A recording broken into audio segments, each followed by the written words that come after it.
Kalau kita pernah lihat film IP Man apa? Ip Man. IP Man, IP Man, IPK. Kita dipanggil untuk dengan konkret memulai sesuatu, memperbaiki situasi dan keadaan. Pomodoro, Romo. Oh, Pomodoro, Pomodoro ya. Pomodoro Agung Sedayu, Romo.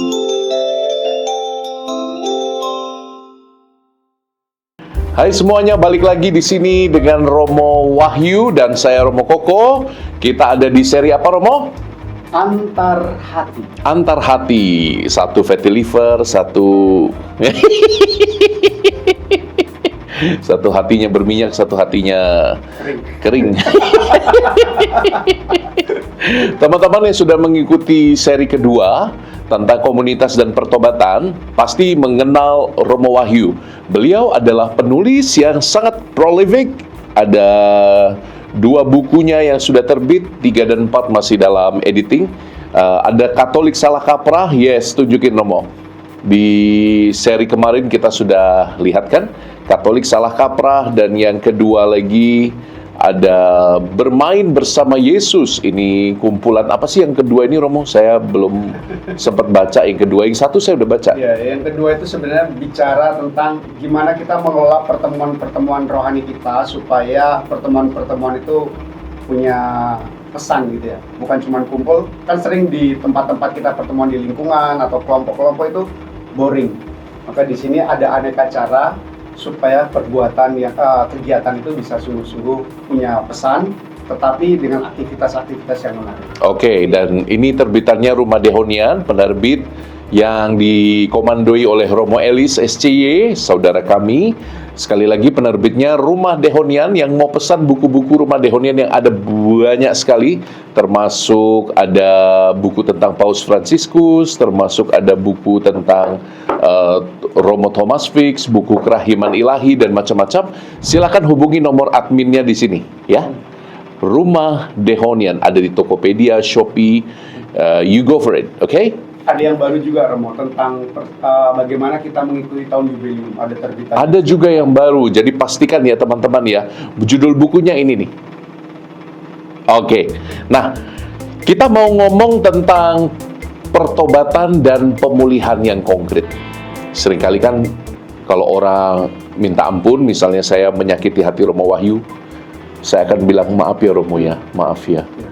Lalu pertobatan itu kesannya sekedar kata-kata belaka.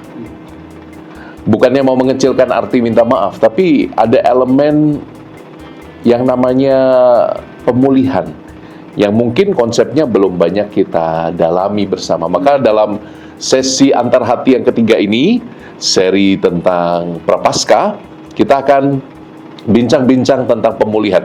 Romo, pemulihan itu apa dan mengapa penting Romo pemulihan dalam pertobatan? Aduh, pertanyaan yang memang di bagian awal langsung gitu. Tapi pemulihan itu sebenarnya basicnya sederhana banget ya. Sederhana banget kalau kita balik ke pengalaman Tuhan Yesus. Dia itu datang ke dunia dan ada situ tempat, situasi, keadaan yang buruk, rusak, dan orang-orang yang membuat rusak itu nggak peduli, rumahnya dihancurin nggak peduli. Nah, Yesus datang membuat supaya rumah itu benar-benar bisa dipakai lagi, atau situasi itu menjadi pulih lagi. Kadang orang harus bertanggung jawab terhadap perbuatan orang lain supaya keselamatan itu terjadi. Jadi pemulihan itu sederhananya kayak gitu. Seperti mama kita beresin rumah kita yang buat berantakan anaknya, supaya rumah itu enak, nyaman, semua yang di dalam juga bahagia. Kan kadang yang melakukan itu nggak peduli.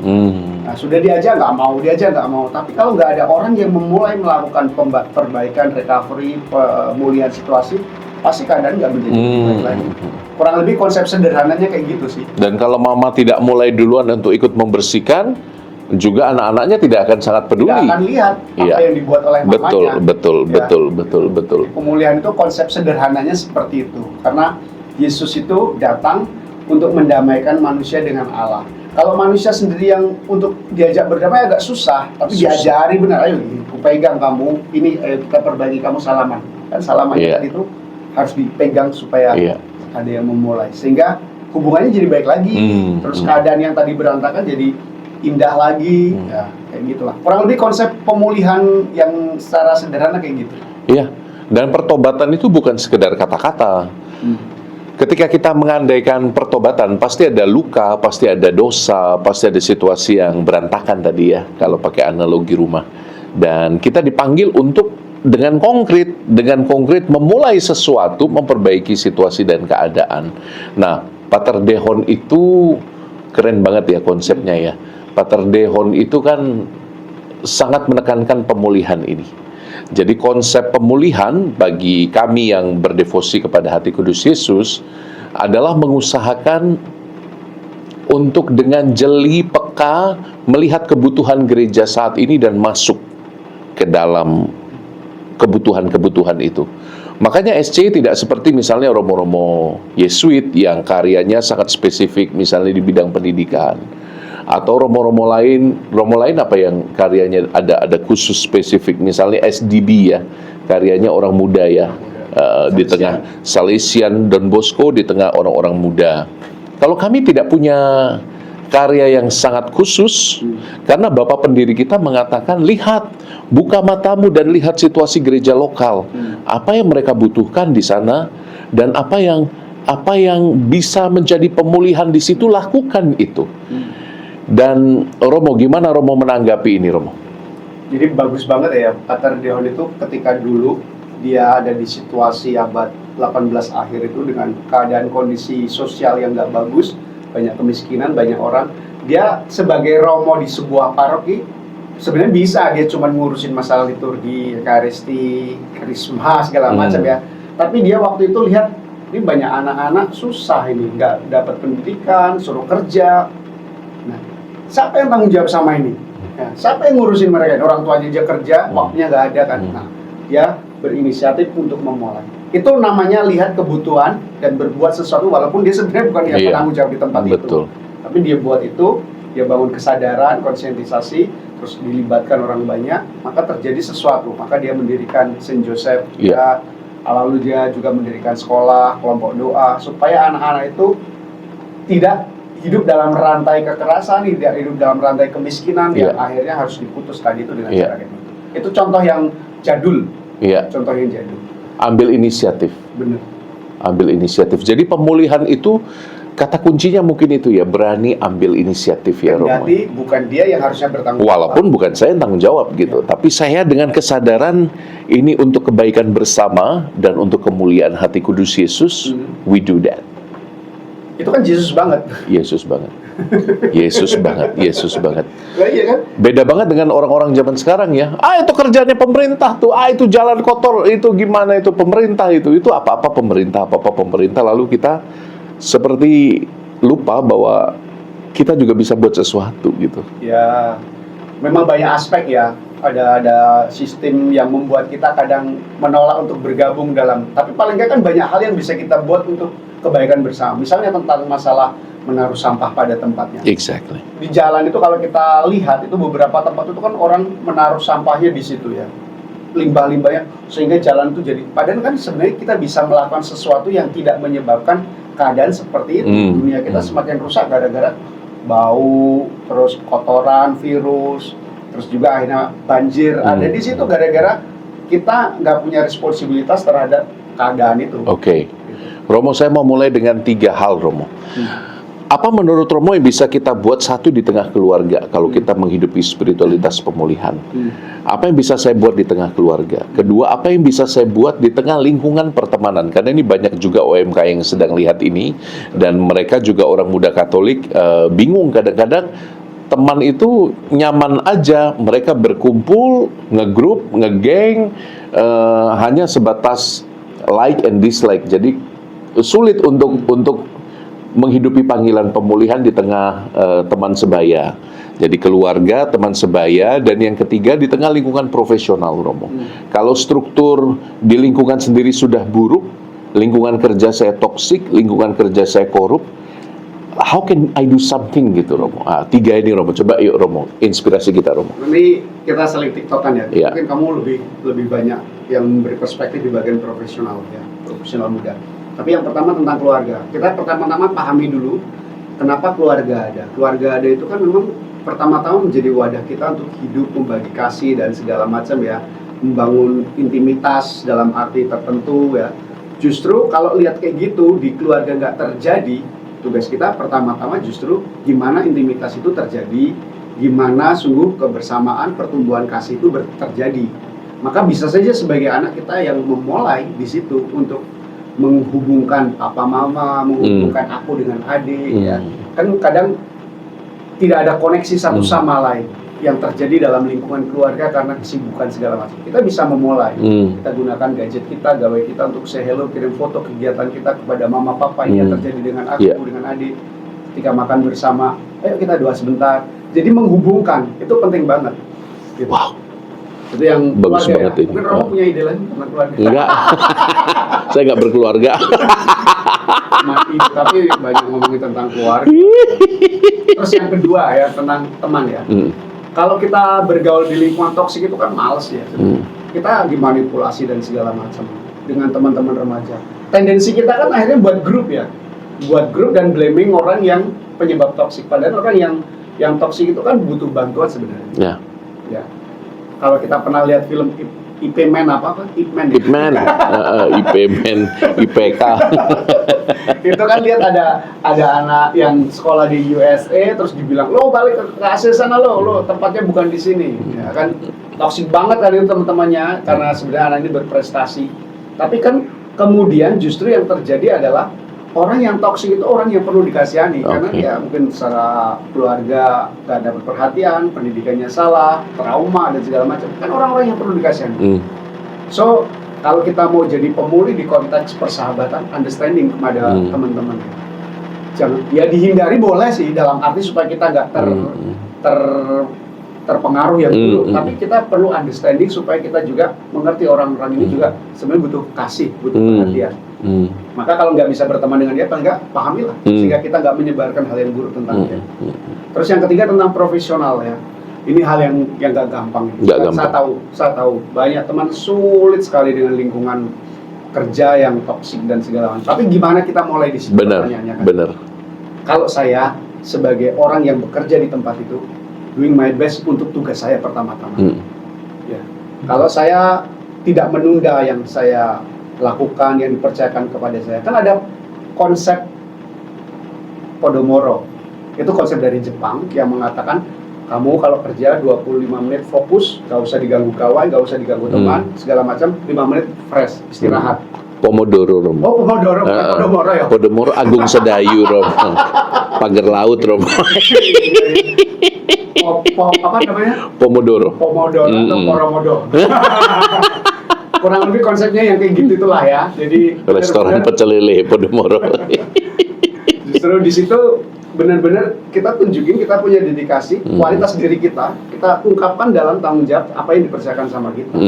Kan kadang kita baru sebentar udah ngomongin kerjaan orang lain, sama aja kita sebenarnya dengan mereka dalam arti tertentu. Jadi kita selesai, kita bisa melakukan sesuatu yang lain yang bermanfaat untuk orang lain. Exactly. Jadi fokus dulu pada kerjaan sendiri, berikan your best shot, dan nanti selalu ada ruang yang akan Tuhan berikan untuk sekedar berbagi kehangatan di tengah lingkungan kerja yang sangat menuntut, sangat demanding. Kamu bisa menjadi cahaya di tengah kegelapan. Ya, mengingatkan bahwa kita nggak robot loh, kita bukan robot loh, kerja, target. Kita ini kumpulan manusia yang punya hati. Kita masih ada rasa peduli, rasa empati bagi yang lain. Walaupun mungkin strukturnya sendiri struktur dosa, strukturnya korup, mujizat Yesus mengubah air menjadi anggur itu berubah dari pertalit jadi pertamax. Mungkin strukturnya sangat berdosa, tapi kalau you lakukan yang terbaik sesuai tugasmu, kamu bisa jadi cahaya di tengah kegelapan. Ya, mengingatkan bahwa kita bisa jadi lebih baik dari realitas. Jadi jangan matikan idealismemu, jangan matikan idealisme Kristiani kita, menurut saya, Romo ya. Ya, itu bincang-bincang yang keren banget dengan Romo Wahyu. Romo Wahyu, kita minta 1-2 patah kalimat untuk meneguhkan teman-teman, membuat pertobatan yang konkret, membuat pertobatan yang nyata, membuat pertobatan yang real gitu dalam bentuk pemulihan. Gimana Romo? Dikasih semangat Romo. Nah, Teman-teman kan punya tangan ya. Pakai tangan itu untuk sesuatu yang baik. Teman-teman punya mata kan? Pakai matamu untuk sesuatu yang baik. Ya. Teman-teman punya hati kan? Pakai hatimu untuk sungguh-sungguh mengasihi. Itu sudah lebih dari segala-galanya. wah luar biasa ya. Luar biasa Romo Wahyu. Dan teman-teman, Romo Wahyu ini juga dapat dijumpai di media sosialnya. Ada TikTok namanya Moyu Indonesia. Moyu Indonesia. Iya. Tulisannya Moyu, M-O-Y-U. Indonesia. Jadi ikutin TikTok beliau dan YouTube ya. YouTube Celoteh Moyu. Celoteh Moyu. Juga jangan lupa untuk subscribe channel ini, Dehonian Indonesia ya. Nggak ada tulisannya. Nah, saya akan bacakan kutipan dari Paus Fransiskus dari autobiografi beliau yang keren banget. Ini baru keluar buku autobiografinya Hope. Beliau menulis demikian, saya terjemahkan ya dari bahasa Inggris. Realitas selalu lebih baik dilihat dari pinggiran daripada dari tengah-tengah. Dan realitas ini juga memuat realitas personal, pinggiran-pinggiran garis batas yang eksistensial. Kamu mungkin punya pikiran yang terstruktur baik, tetapi ketika kamu berbicara dengan seseorang yang tidak suka sama kamu, entah bagaimana caranya nanti kamu akan bertemu jalanmu sendiri untuk menjustifikasi apa yang ada di pikiranmu. Disitulah saat dimana diskusi dimulai. Dan pada saat garis batas orang lain memperkaya dirimu. Saya pikir ini bagus banget ya. Pemulihan itu kalau menurut Romo, berguru pada Paus Fransiskus, itu tentang kita yang berani berinisiatif untuk berada di daerah pinggiran. Kita berani keluar dari kenyamanan diri. Kita berani, ayo take action duluan. Kita berani melihat dulu situasi yang ada secara konkret seperti Pater Dehon. Dia tidak hanya fokus pada apa yang menjadi tugasnya, dia punya hati bagi orang lain, tapi caranya dia ke pinggir dulu, dia melihat realitasnya dengan lebih jernih. Gunung itu kan baru kelihatan cantiknya kalau kita lihat dari kejauhan itu. Nah, teman-teman yang diberkati Tuhan, semoga kamu punya kapasitas bersama rahmat Allah untuk pergi ke pinggiran hidupmu, berjumpa dengan orang yang tidak kau sukai, tetap memberi cintamu, dan kamu akan diperkaya luar biasa oleh satu kata ini, pemulihan. Tuhan memberkatimu, mari kita berdoa. Dalam nama Bapa dan Putra dan Roh Kudus. Amin. Bapa Maha Rahim, semoga percakapan rohani kami pada hari ini menguatkan banyak jiwa, termasuk kami sendiri, untuk berani belajar memulihkan. Cinta putramu telah memulihkan kami dari kedosaan, sehingga kami diberi kembali martabat sebagai anak-anak Allah. Maka semoga kami berani berinisiatif lebih dulu. Semoga kami berani memulai lebih dulu, walaupun bukan jatah kami, walaupun bukan jadwal kami, tapi kami berani memulai untuk sesuatu yang indah, baik, kudus, dan mulia, karena kami diciptakan indah, baik, kudus, dan mulia oleh Engkau. Beri kami kekuatan dan daya Roh Kudus, agar kami dari hari ke hari mengembangkan dunia menjadi tempat yang lebih baik untuk ditinggali.